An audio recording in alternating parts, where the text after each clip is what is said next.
कृष्ण। कहानी गोवर्धन पर्वत की। ये कहानी है बाल कृष्ण और भगवान इंद्र की।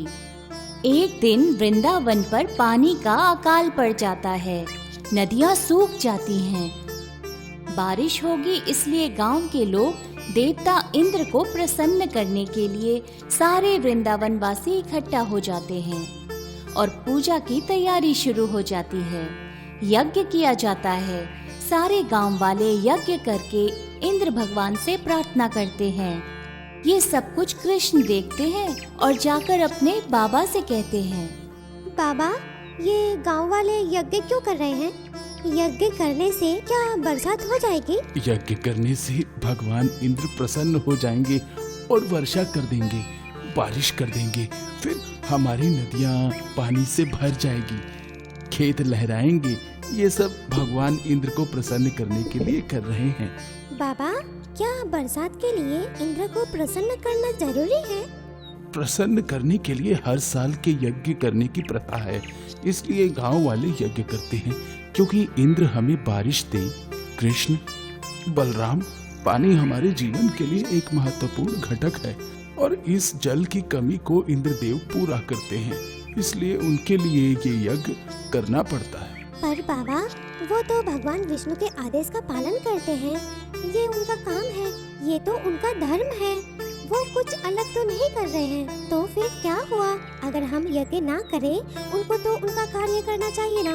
कृष्णा, तुम समझ नहीं पा रहे हो। बाबा, मैं जो समझाना चाहता हूँ वो आप समझ नहीं पा रहे हैं। मुझे बताइए, इस तरह से तो हमें धरती की भी पूजा करनी चाहिए जो हमें धान देती है, फसल देती है। हमें गोवर्धन की पूजा करनी चाहिए। इस गोवर्धन पर हमारी गाय को हम चराने ले जाते हैं, तभी गाय से दूध मिलता है, हमारा व्यापार होता है। हमें जीने के लिए जिन चीजों की जरूरत है वो सारी चीजें हमें गोवर्धन पर्वत से मिलती है। हम उस पर ही निर्भर रहते हैं। नंद बाबा, कृष्ण बिल्कुल सही कह रहे हैं। सारे देवताओं को तो भगवान विष्णु शक्ति प्रदान करते ही हैं और वर्षा के लिए अलग से इंद्र के लिए कोई अलग यज्ञ करने की कोई आवश्यकता नहीं। हमें तो गोवर्धन पर्वत की पूजा करनी चाहिए। मेरे वृंदावन के प्यारे साथियों, गांव वालों, मैं आपसे विनती करता हूँ, हमें सब कुछ देने वाला ये गोवर्धन पर्वत है, ना कि इंद्र। हमें गोवर्धन की पूजा करनी चाहिए। गोवर्धन पर्वत वृंदावन की जान है। ये गोवर्धन पर्वत हमें क्या नहीं देता, सब कुछ यही हमें देता है। हमारी गाय इसके जंगलों की घास खाकर पलती है। गोवर्धन पर्वत से बहने वाले झरने से हमारी प्यास बुझती है। इस पर्वत के मैदानों में हमारी फसलें होती है। गाँव वालों, आप ही बताइए, क्या ये सब हमें इंद्र देते हैं? नहीं ना, ये सब हमें गोवर्धन पर्वत देता है, इसलिए हमें गोवर्धन पर्वत की पूजा करनी चाहिए। कृष्ण की ये बात सारे गांव वालों को समझ में आ जाती है। सारे गांव वाले इंद्र भगवान का यज्ञ छोड़कर गोवर्धन पर्वत की पूजा करने चल पड़ते हैं। सारे लोग गोवर्धन की जय जयकार करते हैं। सारे लोग गोवर्धन पर्वत की परिक्रमा करते हैं। गोवर्धन की जय जयकार इंद्र के कानों तक पहुंचती है। संवर्तक, ये कौन है जो मेरा यज्ञ छोड़कर इस गोवर्धन पर्वत की जय जयकार कर रहा है? महाराज इंद्र, सारे लोग बाल कृष्ण की बातों में आकर आपका यज्ञ छोड़कर इस गोवर्धन पर्वत की पूजा कर रहे हैं। उनका मानना है कि सारी चीजें गोवर्धन पर्वत ही देता है उन्हें, इसलिए आपकी पूजा करना वृंदावन वासियों ने छोड़ दिया है। कृष्ण ने सबको बहका दिया। वृंदावन वासियों की इतनी हिम्मत, साक्षात इंद्र का यज्ञ छोड़कर उस पत्थर के बाहर की पूजा कर रहे हैं। ये मैं नहीं होने दूंगा। इंद्र अपने साथियों को आदेश देते हैं, जाकर वृंदावन पर कहर बरसाओ, बादल, अतिवृष्टि जो हो सके करो। वृंदावन वासियों का भागम भाग कर दो। उनको मेरे शरण में आना ही होगा। उन्होंने खुद इंद्रदेव को ललकारा है ना, अब तबाही होकर ही रहेगी। देखते हैं एक बालक कृष्ण कब तक उनकी रक्षा करता है। जाओ। इंद्र के आदेश का पालन करते हुए इंद्र के साथी पूरे वृंदावन पर वर्षा का कहर बरसा देते हैं। जोरों से हवा चलने लगती है, बादल गरजने लगते हैं, सारे लोग भयभीत हो जाते हैं। यहाँ वहाँ भागने लगते हैं। सारी गैया बिखर जाती हैं। सारे पशु पक्षी यहाँ वहाँ दौड़ने लगते हैं। वृंदावन में बाढ़ आ जाती है। पेड़ पौधे गिर जाते हैं।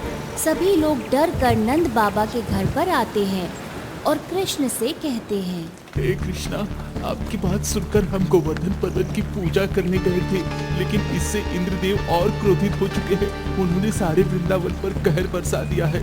हमारे घर टूट चुके हैं। सारी धरती हिल रही है। इंद्रदेव के क्रोध से अब आप ही रास्ता निकालिए, हमें बचाइए। कृष्ण, कुछ भी कीजिए, हमसे बड़ा अपराध हो चुका है। कृष्णा, मेरे साथियों, बिल्कुल चिंता मत करो। अगर मेरी गलती की वजह से आपको भुगतना पड़ रहा है तो मेरी गलती भी मैं सुधार लूंगा। आप चिंता ना करें, मैं कुछ करता हूँ। कृष्ण सारे गांव वालों को लेकर गोवर्धन पर्वत के पास जाते हैं। कृष्णा, बस बहुत हो चुका। अब इसके आगे तो कुछ नहीं करोगे। हम सब मिलकर इंद्रदेव से क्षमा मांग लेंगे। ठीक है बाबा, पर आपको माफी मांगने की जरूरत नहीं है। इसका हल भी मैं खुद निकाल लूंगा। कृष्ण अपनी उंगली को गोवर्धन पर्वत की जमीन पर रखते हैं। उंगली को जमीन पर रखते ही जमीन फट जाती है।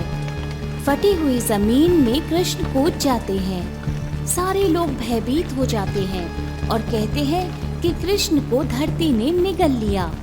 तभी अचानक कृष्ण अपनी एक उंगली पर गोवर्धन पर्वत को उठा लेते हैं और सारे गांव वालों से कहते हैं, सभी वृंदावन वासियों से विनती करता हूँ कि आप गोवर्धन के नीचे सुरक्षित हो जाएं। यहाँ कोई खतरा नहीं है। कोई बाढ़ आपको छू नहीं पाएगी।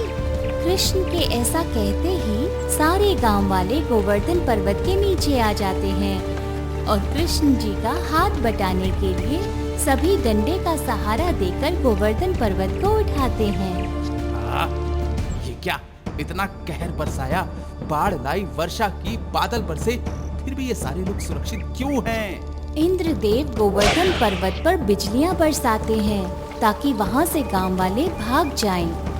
इंद्र 2-3 बार गोवर्धन पर जोर से प्रहार करते हैं। सारे वृंदावन वासी डर जाते हैं कि कहीं गोवर्धन पर्वत गिर न जाए, परंतु कृष्ण पूरी ताकत के साथ में अपनी उंगली पर गोवर्धन पर्वत को उठा लेते हैं।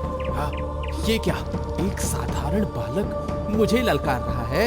मेरे इतने प्रहार के बावजूद भी ये पहाड़ जरा भी नहीं हिल रहा। लगता है मुझे स्वयं धरती पर जाना पड़ेगा। ये नन्हा सा बालक कृष्ण खुद को भगवान समझने लगा है। अब जाकर पता चलेगा कि असली शक्तिशाली देवता कौन है, इंद्र या फिर कृष्ण। मेरे प्यारे वृंदावन वासियों, आप भयभीत ना हो। इंद्र हमारा कुछ नहीं बिगाड़ सकते हैं। उन्हें उनके शक्ति का अहंकार हो चुका है और स्वयं मुझसे मिलने यहाँ आ रहे हैं। आप चिंतित ना हो। ऐसा कहकर कृष्ण बांसुरी बजाने लगते हैं और बांसुरी बजाते बजाते बांसुरी के सुर से एक बादल इंद्र की तरफ जाता है। बादल में इतनी शक्ति थी कि इंद्र को अपने रथ से उठकर कीचड़ में कृष्णा पटक देते हैं।